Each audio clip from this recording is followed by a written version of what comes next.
pro-China rally in the middle of New York City. Just across the street, pro-Taiwan protesters ramping up tension between the two sides. What sparks all this is a visit from Taiwan's president to America. Tsai Ing-wen arrived in the U.S. on Thursday in a trip that's made China very unhappy.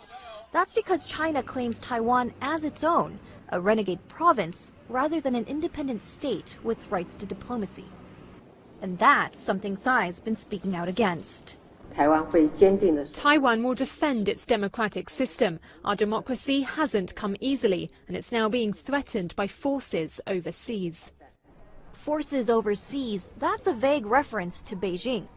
Washington has described her visit as private and unofficial, and the State Department says there's been no change in its One China policy, which means the U.S. officially recognizes Beijing and not Taipei.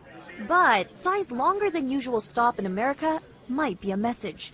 Analysts say it serves to emphasize the Trump administration's support for her as Taiwan struggles under increasing pressure from Beijing. We will work with countries with similar ideas to ensure the stability of our democratic system.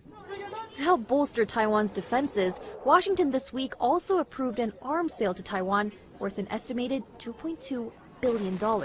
That also came at the criticism of Beijing, who warned the U.S. to cancel the sale immediately. Taiwan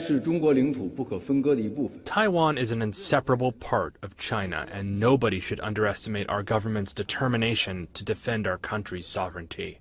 Tsai faces re-election in January and has been calling for international support in the face of Chinese threats.